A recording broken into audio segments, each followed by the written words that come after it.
What's up, everyone? My name is Mistic. Welcome to Mr. X. Today we have a video by Wendigoon, the cult that took over a city and killed thousands, which sounds like an average cult. But let's figure out what the cult is, and maybe I even know it. I probably don't, but let's see. Check out his video down below, like and subscribe, all that good stuff, and check out my Patreon, please. When you think of the word cult, some things probably come to mind. Right? A zealous leader who thinks himself God or descended from God, hoarding everyone's money Politics. and land, eventually saying he needs all of the women to become his wives. Yeah. But what you probably don't think of is hijacking a medieval European city in order to wait for the rapture, all while fighting off approaching armies, several public executions and cases of people being tortured to death, and having your leaders' funny parts nailed to the door of the city itself. But believe it or not, everything I just said is what we're going to be talking about today.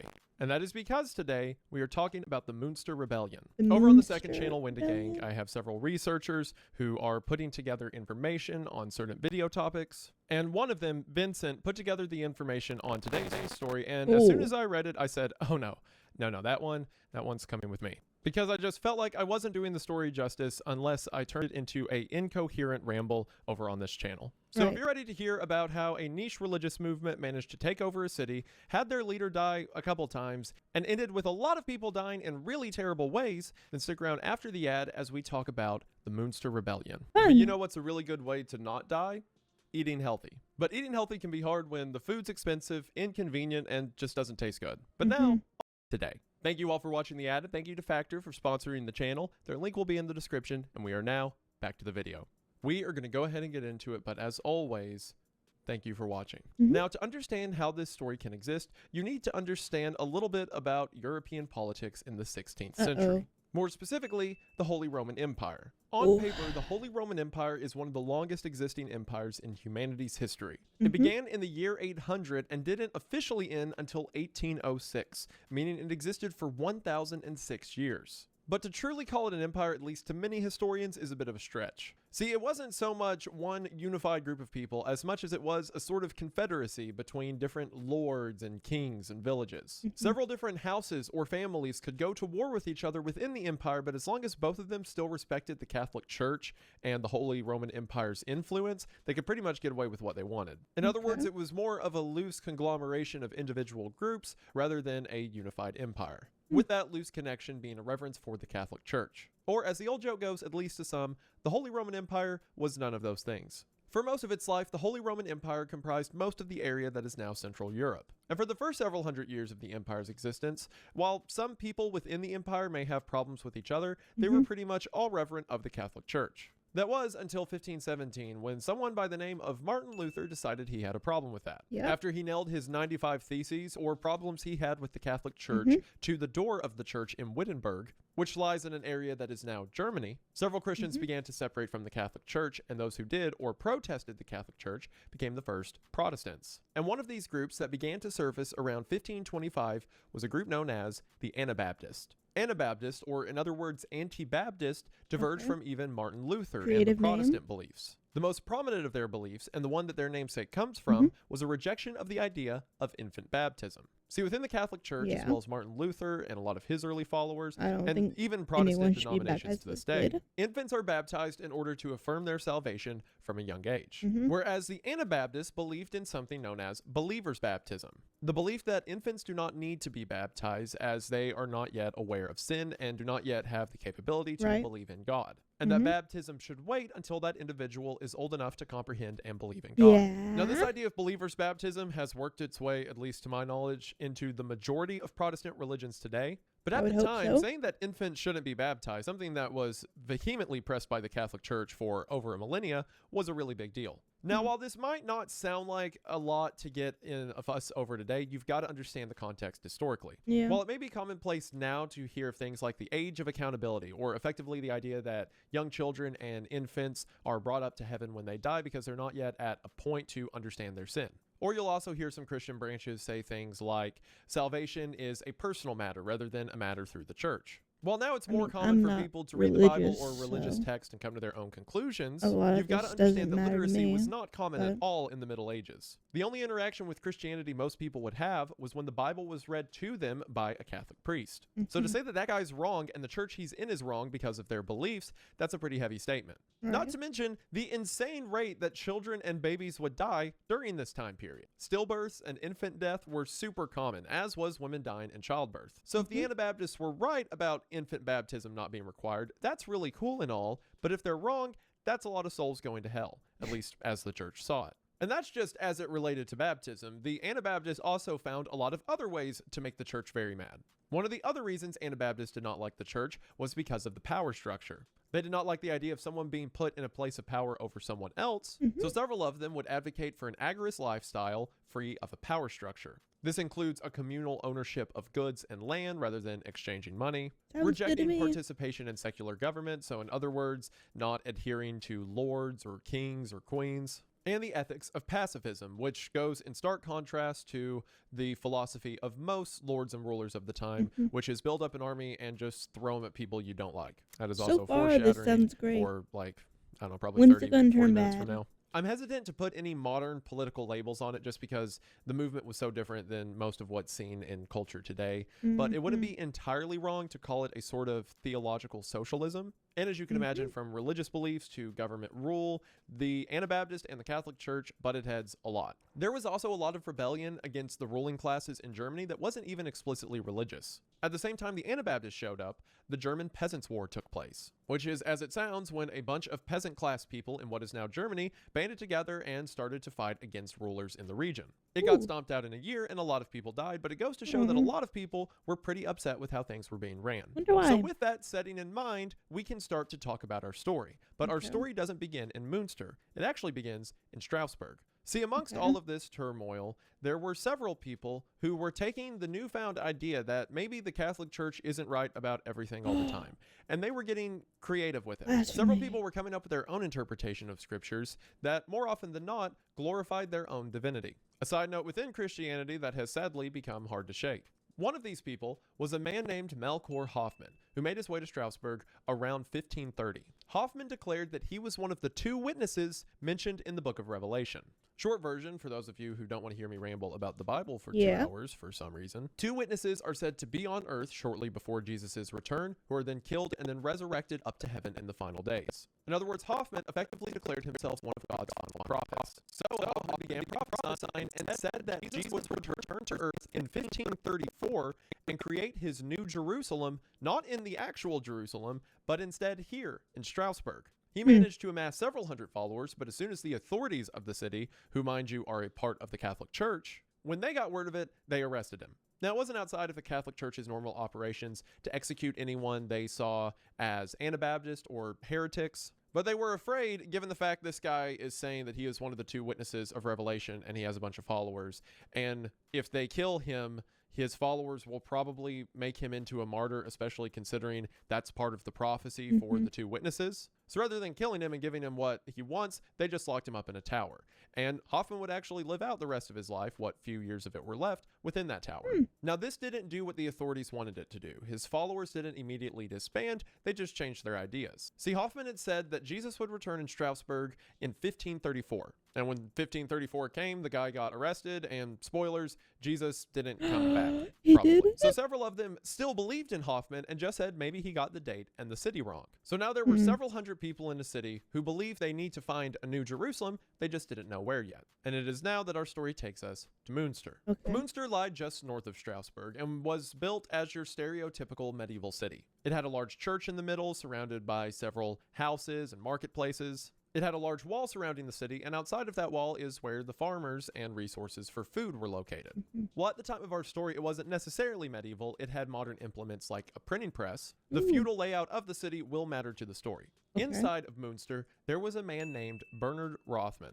Rothman was a former Catholic priest who left the church after the Protestant movement began. However, Rothman seemed to be following the Anabaptist movement, rejecting infant baptism, believing in equality of ownership in land, and rejecting hierarchies like the Catholic Church or lords. As a matter of fact, he took it a step farther and even said that any of the gentry or noble class were sinful for being within nobility. The city of Münster had a city council, which was a brand new invention at the time. See, after Okay. the peasant revolt a few years prior, a lot of the lords and kings caved in and started to give people small governments within cities in order to make some decisions for themselves. So these city council members, who only existed because of the aforementioned peasant revolt, started to hear Rothman say things like, lords and kings are bad, and started to fall on his side. So much so that after the Catholic Church ordered him to stop preaching, the city of Münster not only allowed him to continue preaching, but assigned him a bodyguard during his sermons. One of Rothman's allies within the city council was a man named Bernard Knipperdoling. Sure. Since What both a he last and Rothman's name. first names are Bernard, I guess I've got to keep calling him that. Knipperdoling was a very powerful cloth merchant within northern Germany. And because of that, he was able to shield Rothman from a lot of the Catholic Church's attempts to silence him. Knipperdoling even had access to the town's printing press. So as Rothman would preach, his sermons would be transcribed and Knipperdoling would have them printed and distributed across Germany. And in some of these leaflets, we can see quotes that show how radical his ideas were compared to the common ideas of the time. Okay. Like, quote, the idea of owning anything, or of thinking in terms of this is mine and that is yours, was evil. God had made all things in common, as today we can still enjoy air, fire, rain, and the sun. And while the Catholic Church certainly scoffed at this, in an era that again just had a war known as the Peasants' War, Right. a lot of the common people took solace in the idea of not only equality, but financial non-existence. So several people who felt disillusioned by their local governments, again the poor and the needy for the most part, began to flock to Münster as a sort of safe haven.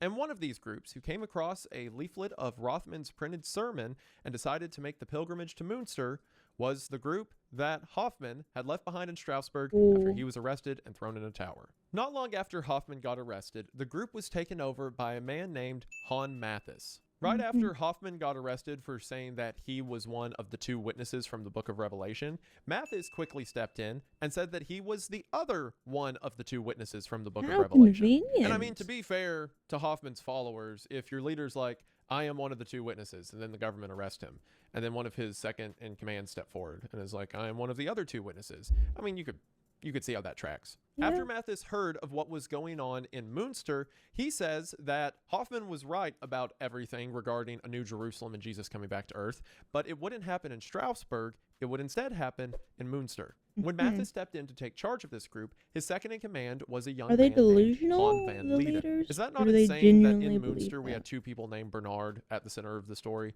and now out of the Strasbourg group we have two people named Han as the center of the story? I guess both of those names were probably super common in Germany, but still it's annoying. What's funny I is feel like both names Mathis weren't and that Van creative Lieden had back in the no day. religious experience. At least with figures like Bernard Rothman, you know, he was a former priest. If anyone knows about the Bible and could Nope. hypothetically No make thanks. like changes to their interpretation of it, it could be that guy. But Mathis was formerly a baker and Van Lieden Ooh. was formerly a tailor. But what they lacked in Ooh. knowledge, they made up for in charisma.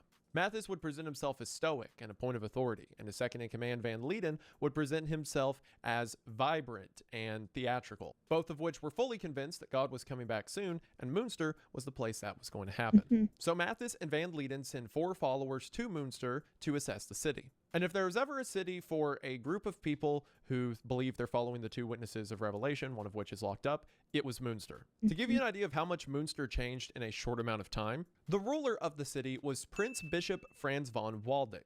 Again, the Holy Roman Empire was ran by the Catholic Church, so several of the landowners were bishops that were given a prince status and were set to rule over several cities within the empire.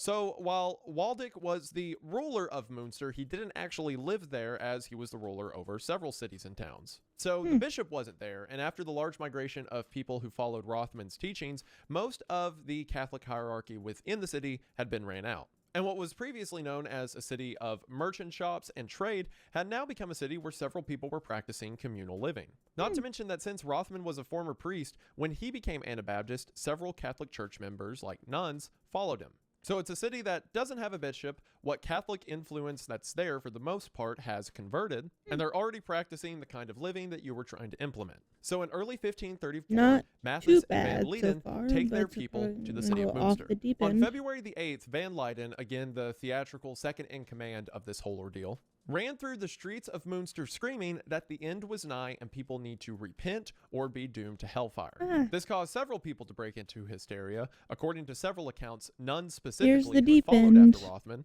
with stories of people wailing in the streets and seeing visions of the coming revelation and end times that would fall on the Holy Roman Empire. See, while Rothman and the Anabaptists had a large presence and were certainly gaining ground within Münster, Münster was a large city, so there were still pockets of Lutherans or Catholics that were living in a kind of tense harmony, at least until Van Lieden showed up and started screaming about the end times. After Van Lieden's impromptu sermon, several Anabaptists seized the town hall. All of the new Anabaptists were declared citizens of Münster, and several people, realizing that this was getting tense, began to flee. Before this event, Münster still had a Lutheran majority, but after it, Anabaptists seemed to be on the rise. But things really got intense when Matthes started to take control. See, while Matthes and Rothman may have agreed theologically or on their opinions of communal living, where they disagreed was in their tactics. Rothman had been in Münster for a while, and while he had left the church, he was preaching sermons, having them printed and dispersed, and was trying to win people over with his message.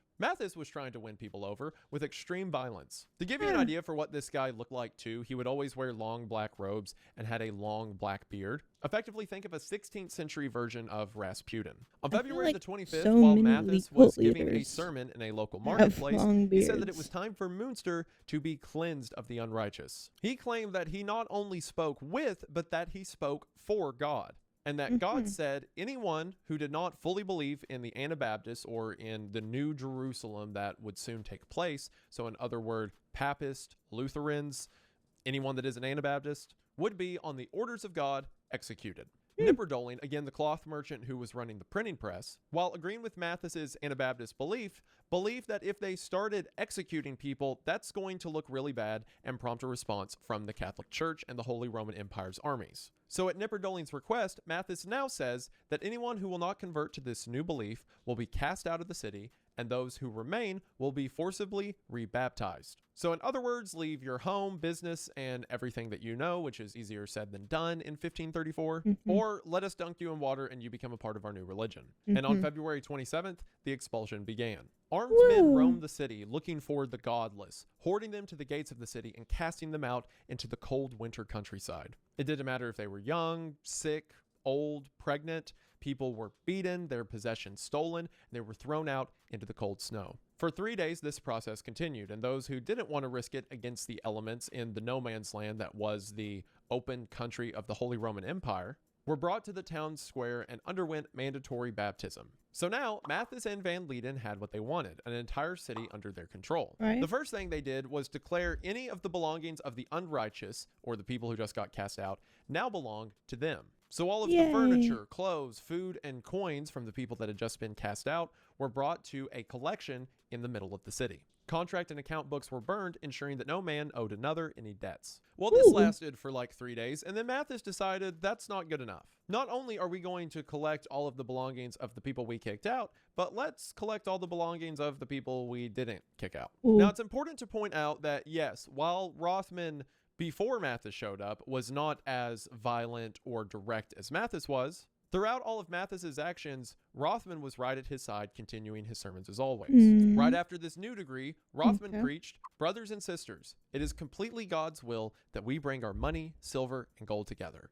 One person should have just as much as another." Which this sermon of care and equality kind of rings hollow when previous citizens of the town are freezing to death outside of the city's walls. Matthes assigned 7 deacons to take the collected wealth and reassign it to people according to their needs. Something, something from each according to his ability, something, something to each according to something. As you can imagine, there was immediately pushback to this. The people who had chosen to forcibly be dunked underwater rather than being forcefully thrown out of their home did not like the idea of having everything they owned thrown into the central collection. And all of them who opposed this were thrown inside of the city's church. After being locked in the church for hours, Matthes then entered surrounded by armed men. Matthes said that while they had committed a great sin, he would make an intercession to God on their behalf if they complied. And the people, fearing for their lives after being locked in the church, put 2 and 2 together and figured if I don't go along with what he's saying, the guy with the sword will probably kill me. So most of the people, fearing for their lives, went along with what Matthes was saying, assuming that they would be killed if they continued to protest. However, not everyone complied, and Mathis Ooh. used this to set an example. Uh-oh. One blacksmith not only refused to comply with Mathis's new way of life, but accused Mathis of being possessed. This blacksmith was stabbed with a halberd, dragged to the wall of the city, to which Mathis pulled out a gun and shot him in the stomach. The crowd watched in silence as the blacksmith bled out, and after he died, Mathis ordered everyone to sing a hymn. It was clear that anyone who opposed his rule would wind up just as the blacksmith had. Also, to call it a gun is a stretch. It was 1534, so it was one of those like giant matchlock pistols or whatever. A lot more dramatic than just casually shooting that makes someone. more sense. On March 15th, Mathis ordered anything within the city that is a religious text that is not the Old or New Testament of the Bible was to be burned, further severing any connection to Christianity outside of the Bible, which Mathis was using to manipulate his own control. And it was around this time that Waldeck, the Prince Bishop of Münster, had had enough. Again, Waldeck didn't live within the city himself. He was over several cities within the region. While it seems in the early days of this, he just kind of let it play out. Like, the people have their own town council, and the town council is letting this guy preach his Anabaptist beliefs, whatever. But after seeing people get kicked out of the city, and then after everyone's stuff is being stolen, and after there's a public execution, which Waldeck didn't ordain, the Prince Bishop decided that he should probably do something other than let his city become like a Mad Max apocalypse. Maybe. So Waldeck began building an army of mercenaries. Mercenary groups at the time were standing armies of soldiers that could be bought out by a family or a prince, or in this case, a prince bishop. And in this case, Waldeck was hiring these mercenaries in order to get his city back. So the mercenaries began to set up camps encircling Münster, and a siege began. Initially, the people of Münster were terrified of this, but the powers that be, in other words, Rothman, Knipperdolling, Mathis, and Van Leyden, manipulated this to their advantage. After all, they had said that God was coming back soon, and that this is where he would make his new Jerusalem. So it makes sense that the armies of the world would fight against the people of God, and not to worry because they had God on their side. Knipperdolling specifically seemed to be quite instrumental in rallying the people together and preparing them for war.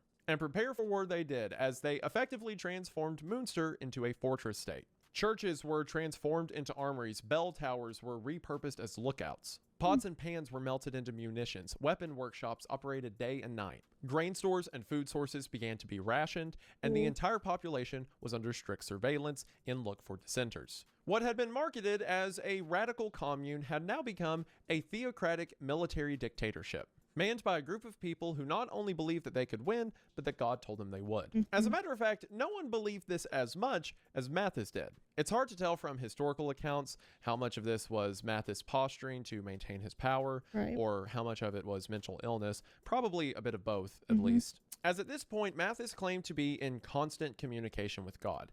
As he was talking to people, he would randomly stop, look up and listen, and then say what, according to him, God had just told him. And it was in one of these direct communications from God that Mathis said on April the 5th, 1534, Easter Sunday, God would smite the enemy armies through a miracle. What was that miracle, you may ask? Well, Mathis said that himself, along with 30 hand-selected men, would ride out of the city and defeat the Prince Bishop and all of his armies by themselves. And that is exactly what he tried to do. On April the 5th, the gates of the city were opened, and Mathis, along with 30 men, charged the army of thousands of soldiers assembled by the Prince Bishop. Within moments, every single one of them were brutally slaughtered and beheaded. There was probably a moment of delay for the mercenaries to even realize what was going on, but as soon as they did, it wasn't fair. The Prince Bishop's armies slaughtered all 31 of them, beheaded them, and then placed Mathis's head on a pike outside of the city. Not only that, but they cut off Mathis's genitals and nailed them to the gate of the city that Mathis had just rode out of. Could you imagine, like, being Van Leyden or Rothman or one of the other people and being like, all right, God, go get him. And then, like, you shut the city gate and then you wait like 15 minutes and then you open it and that's just nailed there. And it's like, well, maybe next time. Now, it was at this point that a lot of people in Münster got worried. This Mathis guy who you've been following and done all of these absurd things that he's asked for just died, and he died a lot, very brutally. Supposedly, the prophet, who was in direct communication with God, didn't stand a chance, so why should the rest of you? And this probably would have been when panic set in and the city's union dissolved, if it wasn't for Van Leden. Again, while Mathis was always stoic and authoritative, Van Leden was always flamboyant, very passionate. Ooh. Van Leden said that since Mathis was dead, now Van Leden was God's line of communication. And Van Leden said that God told him Mathis had not been defeated by the approaching armies, but instead sacrificed himself so that they may definitely win. Just as an animal sacrifice from the Old Testament, Mathis knowingly threw his body to the enemy as a show of faith in God, and God would now reward their faith. Not only that, but Van Leden declared himself the new David, and that he was to be the steward until Christ's return on earth. You know, you've got to give it to these guys. As awful as they were with the killing and whatnot, and it gets worse, trust me. But you got to give it to them. They can be quick on their feet. Yeah. When they were in Strasbourg and their leader got arrested, immediately Mathis is like, well, he was one of the two witnesses and I am the other one. Let's go to this city. And as soon as Mathis, again, dies a lot, Van Leden steps up and he's like, that was a coordinated sacrifice that, yes, I am the about third witness of the two. So while the people in Münster began their next plan of action, Prince Bishop Waldeck and his army began their plan of action as well. In May of 1534, Waldeck's armies had completely surrounded the city and were planning out their mode of attack. It was decided that the Archbishop's armies would assault his own city on dawn of May the 26th. This would be done by artillery softening the walls and gates of the city, allowing the foot soldiers to enter in and kill the opposition. Now, it's important to point out, while the Prince Bishop was a high-ranking member of the Catholic Church and can be assumed to be very religious and whatnot, the armies he had hired were not. Again, these were mercenaries. It wasn't uncommon for them to get paid by one family or kingship to fight in their wars, only for that king to get outbidded, and then that same army fight against the people they were just fighting for. They were not here to secure the Catholic sanctity of Münster. They were there instead to kill a bunch of people and then loot and plunder everything in Münster. Because of that, on May 25th, the day before the attack was to take place, the armies got hammered. I mean, not an uncommon practice. If you know you're going to war tomorrow, might as well get drunk today. Well, it seems that one unit got a little too drunk on May the 25th and kept drinking from sun up to sundown. If you'll remember, the assault was set to begin on the sunrise of May the 26th. And it seems that one of the units was so drunk out of their mind that on May the 25th, someone saw the sun going down and was like, oh, we're supposed to fight now, right? And everyone else in the unit was like, oh, probably. So they just got their weapons and started screaming and charged the city. And every other unit who was witness to this saw them charging and said, oh, well, they must know that the assault's right now, even if it's supposed to be tomorrow morning, because why on else would they be doing that? So I guess the assault's right now, so they started charging too.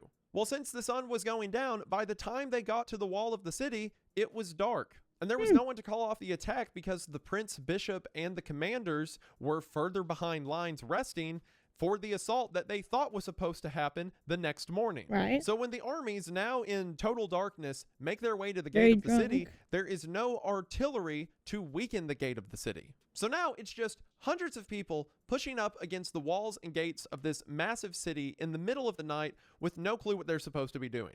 And all of the people who were in Münster, who were ready for the bishop's armies to attack at any time, watch them scream and run all the way up to the wall of the city, and then in complete darkness scream and push against, again, the giant stone wall of the city. And assumedly, the Anabaptists go, oh, well, I guess that's my cue. The Anabaptists absolutely obliterated the invading army. With guns and bow, they rained down on any mercenary that was pushing up against the city wall. The women who weren't fighting used stones and mud to refill holes in the wall as soon as the invading armies could make a dent. Throughout the battle, Van Leden rode from point to point in the city, assuring that the men were keeping up the defense. And the attackers never stood a chance. Since everyone was assumedly waiting till morning, they didn't have torches prepared. In the dead of night, it was easy for them to not know where the shooters on top of the wall were, but it was very easy for the people on top of the wall to figure out where the attackers were. And the bishop's armies were slaughtered. By the time daylight came, the Prince Bishop's armies had lost hundreds of men, while in Münster, less than 10 had died. And as you could Damn. imagine, immediately, the people of Münster had a huge celebration. Which, to their credit, if you watch the first leader die, and then the second leader says, oh, that was actually supposed to happen, and now God says we're definitely going to defeat the thousands of people lined outside of the city walls. And then that seemingly well-trained army attacks you in the dead of night, and you, a bunch And they're of drunk out of their untrained minds. peasants, slaughter all of them with less than 10 casualties. I can completely understand why this fueled a lot of the hype Van Lieden was pushing, at least for a time. You also have to know, regardless of how crazy he was or not, there was a part of Van Lieden that was like, I can't believe that worked. Rothman, still preaching and printing his messages, began to preach of how this failed siege was a miracle. And to add insult to injury for the Prince Bishop, Knipperdolling began to distribute these printings across Northern Europe. At the same time, outside of the city's wall, Waldeck saw all of this and said, okay, you want to play hardball? We're going to play hardball. Now electing, instead of attacking Münster, he can simply wait them out. I mean, think about it. All of the farms and means of production Münster has is in the countryside outside of the city wall. So eventually, they're going to run out of food. And Waldeck knows this and decides to wait. In the meantime, Van Lieden inside of the city decides to use this miraculous win as a way to double down. Van Lieden declared that not only was Münster going to be the location where God came to build his New Jerusalem, but that they were to prepare the city of Münster to be New Zion or New Jerusalem itself. And that Van Lieden himself was to be the king of earth until Jesus' return. Of course, effectively stating that they were no longer just preparing the location God would arrive, but building the kingdom of heaven itself. And that Van Lieden himself is a sort of God king. So in September of 1534, in Münster Central Square, Van Lieden held his own coronation. Dressed in golden embroidered robes, he crowned himself, took a golden scepter, and sat on a makeshift throne within the city circle. No longer a preacher or a prophet, but a monarch. He emblazed his new motto across the banners and shields of the men who now serve for him. The motto being, Gottes Macht ist mein Kraft, which is German for, God's power is my strength. Minecraft. Gottes Macht ist Minecraft.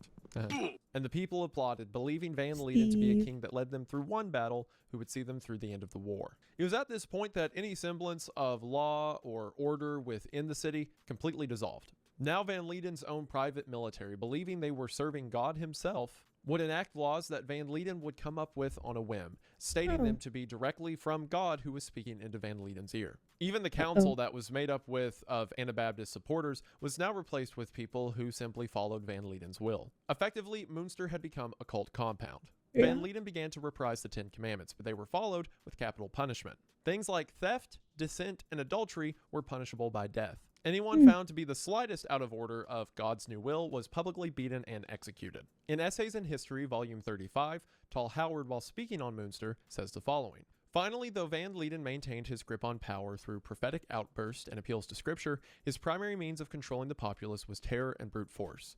2 instances suffice to demonstrate this. The first one came in the wake of Van Lieden's decree of polygamy when a group of citizens, led by Henry Molenheek, attempted to stage a coup and depose him. Their efforts failed, however, and Molenheek, with 48 of his followers, was brutally tortured and ultimately beheaded in a macabre process that took 4 days. Afterwards, 2 mass graves were dug in the marketplace where all the dead bodies were placed, a solemn reminder of Van Lieden's authority. Indeed, the king would tolerate no transgressions. It was thus announced that all sinners in the future would be immediately brought before the king and sentenced to death. They would be extirpated from the chosen people, their very memory would be blotted out, and they would find no mercy beyond the grave. As mentioned in that quote, and as is common among cult leaders, polygamy was one of Van Lieden's first steps. And not only polygamy, but mandatory polygamy. He said that the city needed to repopulate the elect, or in other words, make a bunch of people who are followers of the true God, or the true calling. And he modeled himself on the kings of ancient Israel who took dozens and hundreds of wives, especially the women who were widowed or orphaned during the mass executions and purgings of the city. Van Lieden himself took at least 16 wives, with one of them being Mathis's now widowed wife. Other things that women were known to be beheaded for was denying her husband his marital right, or in other words, a husband wanted to sleep with his wife, she said no, and she was executed. Another for bigamy, or in other words, having 2 male partners, because only men were allowed to have multiple female partners and not vice versa, so when a woman tried that, she was executed.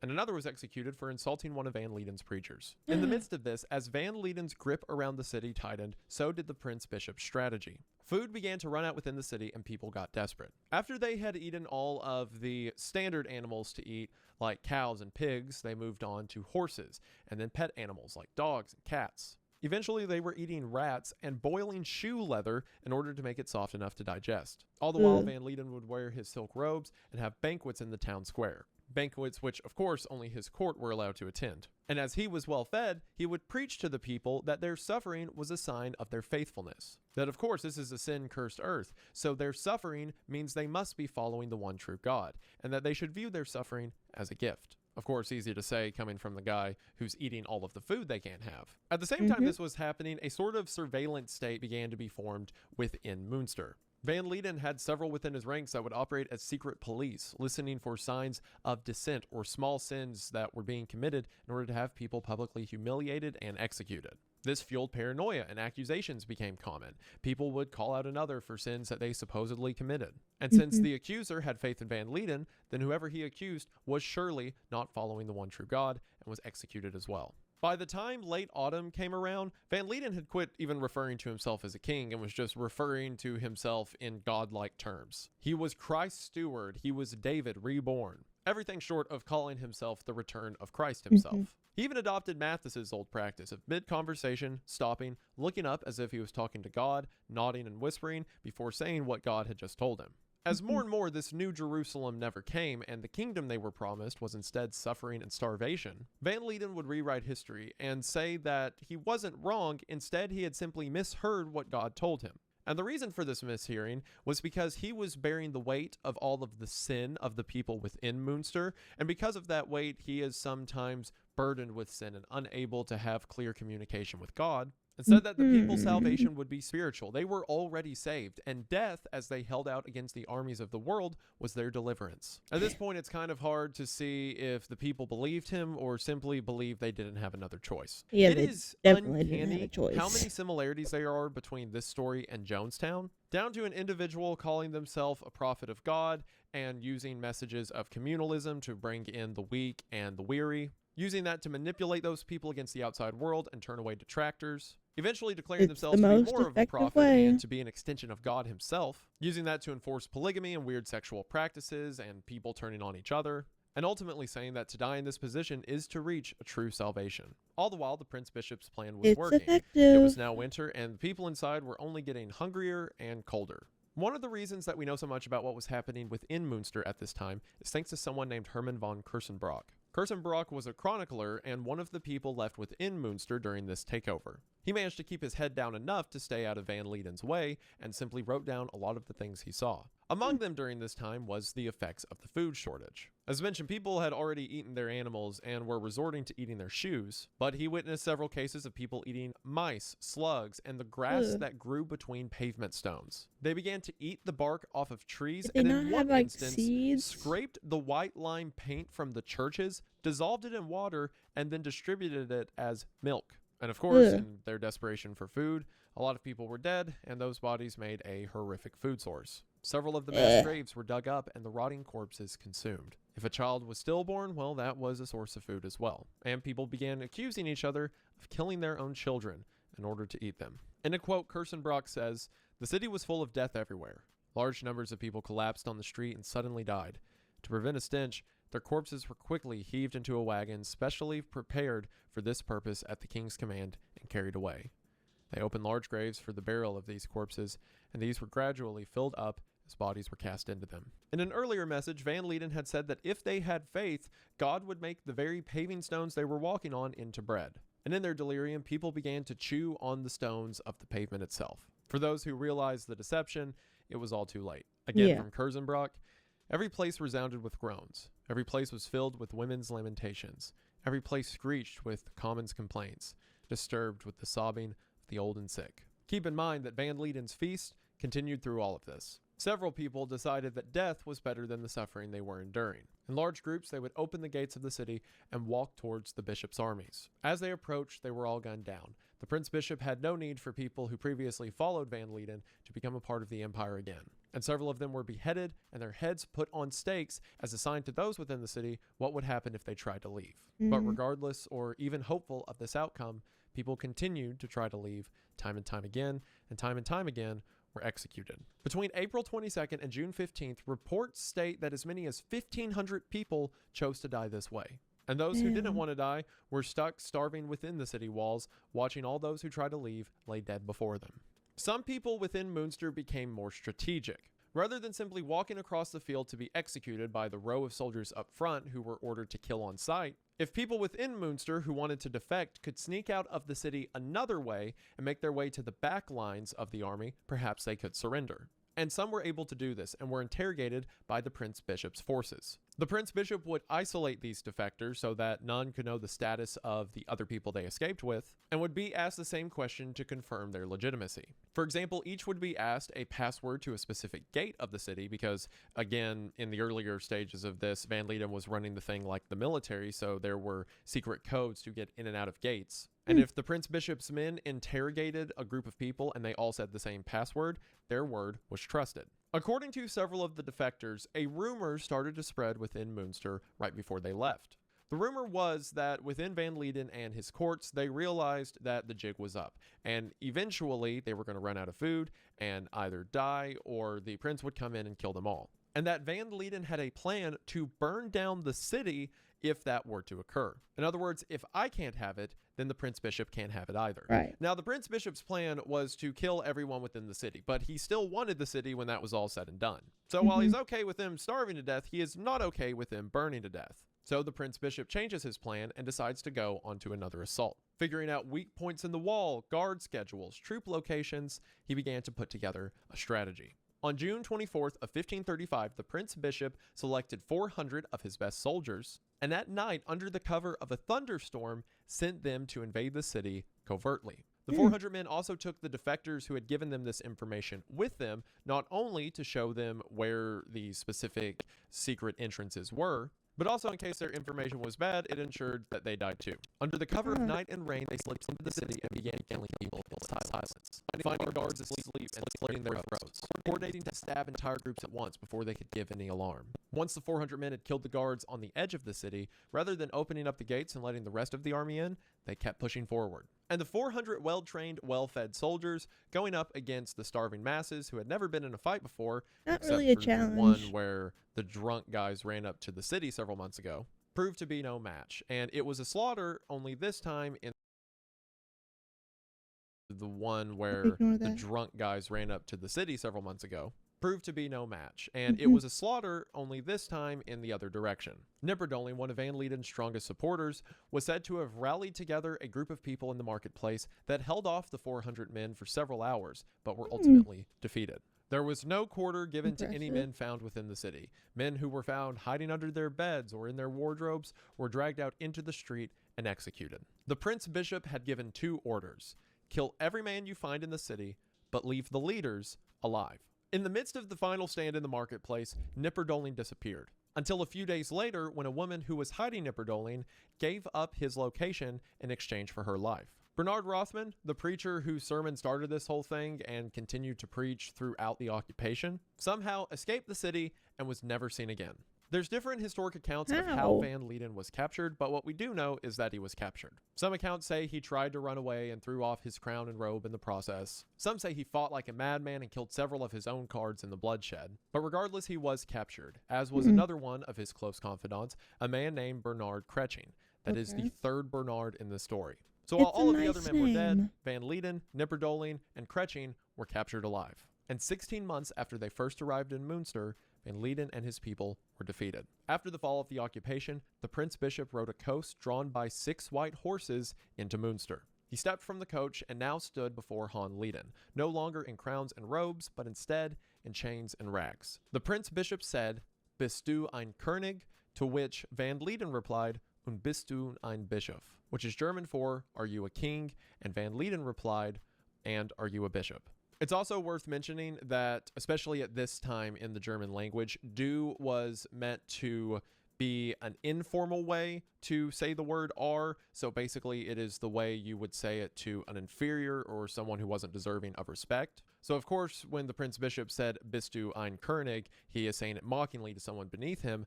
But because Van Lieden replied "Und bist du ein Bischof," it is showing that he also feels that the bishop is inferior to him. Despite his rags and chains, it's still safe to say he probably assumes himself to be this sort of god king, even if deposed from his throne. Of the thousands of Anabaptists inside of Münster, very few of the men survived. I'm not sure how Kersenbrock survived. Perhaps he was one of the people who defected and told the Prince Bishop of how to attack the city. Perhaps he managed to hide during the slaughter, and afterwards, when the Prince Bishop was making sure all of the Van Lieden supporters were dead, he realized Kersenbrock was not a supporter. But we know at least some of the men lived. It's also not just because the Prince Bishop now has control everything with sunshine of rainbows. They still executed a lot of people. Particularly hundreds of women who were not killed in the initial battle because they weren't fighting, but nevertheless refused to resign their faith. Among them was the widow of Mathis, who Van Lieden later married. To ensure that this would never happen again, the Prince Bishop ordered that the walls of Münster be destroyed, assuring that he would never have to go to war against his own city again. For several months, Van Lieden and his surviving lieutenants were paraded throughout the Holy Roman Empire, through courtrooms and public places, sometimes interrogated, but most of the time humiliated. They were dragged through the empire as a warning to those who go against the church and also, do things like mass murder that isn't ordained by the church. It seemed that Van Lieden tried to argue for his life, seeing what his final destination on this tour journey would be. It said that he suggested to the Prince Bishop that he should be kept alive as long as possible in order to serve as a testament of what happens to those who go against the Prince Bishop and, the Catholic Church. The Prince Bishop denied this offer because he had a better idea of how to use Van Lieden to dissuade any future rebellion. And that's what takes us to the morning of January the 22nd, 1536. Back in Münster, just outside of Knipperdolin's former home, several wagons were tied together and planks laid across the top of them as a sort of crude stage. On top of the platform was a vertical stake, and lower on the platform was a smaller horizontal bar in order to chain the arms behind the person. Next to the stakes were 3 charcoal pits, and inside of the pits, along with the white-hot charcoal, were iron tongs. And next to the stage were 3 empty iron cages. What I am about to describe is like one of the top 5 worst execution methods I think I've ever heard. I understand there's a lot of bad ones out there. There's like the brazen bull and the boats and keel hauling. I get that, but this one makes me squirm. So again, viewer discretion advised if that wasn't apparent enough at this point in the video, but you're this far in. You're not going to quit watching now. At 8 a.m., the city gates were locked, and the people of the town amassed in the courtyard outside of Knipperdolin's window. On the second-story balcony of Knipperdolin's house, the Prince Bishop sat in order to get a better view. Van Lieden, Knipperdolin, and Kretsching were led to the top of the platform. It is said that upon seeing the glowing togs, Knipperdolin was struck dumb with absolute terror. Kretsching remained silent and resigned, and Van Lieden dropped to his knees and begged for forgiveness. Just as I'm sure many dropped to their knees and begged him for mercy when he controlled the city he was now standing in. But in both cases, mercy never came. A representative of the Holy Roman Empire stepped forward and read the men's charges, which have been reported by Hermann Kersenbrock. Quote, "He sinned against God and ruler. He revived the errors of the Anabaptists condemned by councils and law. He polluted sacraments, plundered churches, profaned sacred things. He stirred sedition, cast down the lawful ruler, and made himself king by personal authority. He committed treason, expelled citizens, and stripped them of property."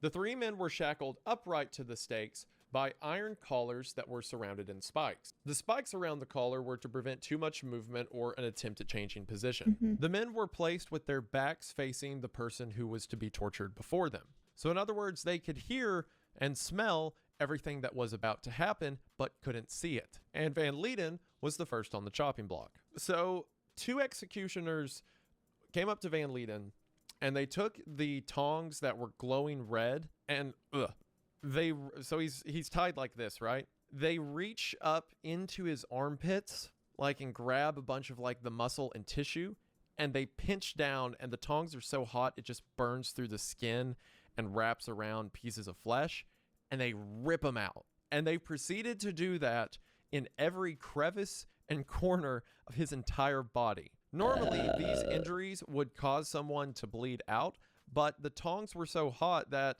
it essentially cauterized all the wounds they were creating. Now, you couldn't live for a long time like this, but they didn't need a long time, just an hour. As a matter of fact, precisely an hour. The execution order was that they were to be pulled apart with red-hot tongs for an hour straight, and if at any point they were to pass out or seize up, they were to be revived, and the timer started again. Done in such a methodical way, grabbing ribs or underneath the ribs or the crevice in the knee or all the fleshy parts that hang off your body. Done in such a way to make sure that the executioner got an hour of torment before death was to come. The searing not only caused immense pain, but the burning flesh could be smelled by everyone on the platform, especially the other two who were awaiting their execution. According to Kirstenbrock, the tongs were so hot that the moment it would touch skin, the skin would burst into flame. Quite literally, pulled apart piece by piece. Muscle stripped from bone, tendons shredded and pulled. Everywhere that the tongs touched, the skin became a deep black. Despite the agony, according to reports, Van Leiden barely screamed, more than likely because of shock. At the end of the torment, the executioners pulled out his tongue, ripped out his throat, and then finally plunged a knife into his heart. As his corpse sagged on the stake, smoldering and smelling, it was then Nipperdoling's turn. Nipperdoling, and undoubtedly the smartest move he's done in this entire story, tried to kill himself. He leaned all the way forward onto the spiked collar to try to choke himself to death. But of course, the executioner wasn't going to let that happen. They tied a band across his mouth to the back of the pole, ensuring he couldn't try it again. And then he received his hour of execution, and after him, Kretching the same. When it was over, the three bodies were cut down and shoved into the 3 iron cages. The cages were then hung up at the top of the St. Lambert's Church in Münster. The same church that Van Leiden and his people took over a year prior now hosted the bodies of him, 2 of his followers. And this may be the craziest part of the story. This blew my mind. Those cages are still hanging on St. Lambert's Church to this day. The bodies have been removed, but they put the cages back up. So if you go to Münster right now and go to the church, St. Lambert's Church, in the town center, you can see the 3 cages that the 3 tormented bodies were shoved into. Still right up there, just as they were in 1535 or 1536, whatever. I'm tired, and this is insane. That is one of the coolest things Europe has ever done. I know for a fact if this happened in the United States, they would cut those down because, I don't know, it's offensive or whatever. But no, like if those guys were hanging up there, I want to see the cages. I get taking the bodies down. That would be a lot.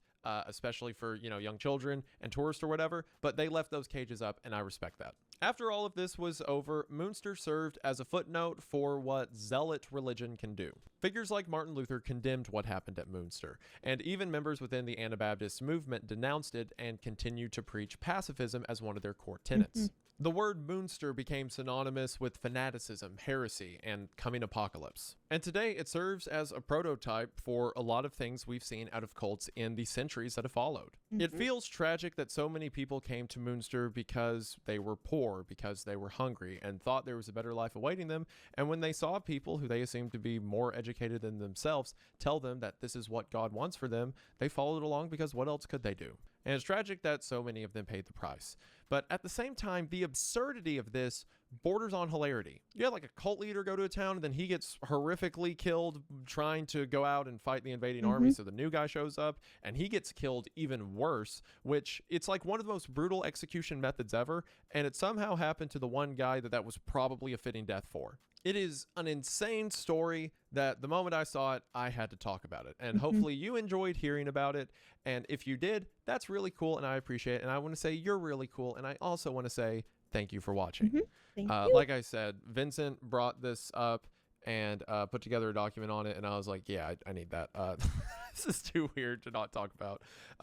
So thank you, Vincent, for that. This video wouldn't be possible or known without you. This is one of the craziest stories I've ever read, and I think it's great. And hopefully you guys enjoyed it. Be sure to show Vincent some love in the comments, and be sure to check out what we're doing over on Wendigang if you're interested, because he's done a couple other scripts for me at this point that are really cool, and that guy's great, and all of my researchers are great. The whole team's awesome. I'm very blessed to be working with these guys. It means a lot. People far more educated and better at this than myself. I think it was Andrew Carnegie who had the quote, "I have made my success by surrounding myself with people far better than I," or something like that. And I stick by that motto because I have no idea what I'm doing, but these people do somehow, and I appreciate them. So very thankful for all of them. If you want to see what we're doing, check out Wendigang. Link will be in the description as always. But yeah, this is just such a wild story, and I had to talk about it. So I hope that you guys enjoyed. I'm really thankful. There's been so many things happening with me, like just making weird videos or me starting new projects and you guys being supportive of it. And like the nonprofit going great and all these opportunities I've been getting to meet with some people really who like hungry. make art that I'm really passionate about. So just I'm in my feelings. You guys are awesome for allowing me this position in life. It means the world, and thank you for it. So I'm going to send this over to the editor so that hopefully you guys can see it sooner rather than later. And I believe that should do it for now. I'm gonna go eat. Hope you enjoy. Let me know what you thought, and let me know what you had to eat last. I'm gonna go make me a chicken stacker. Okay, bye.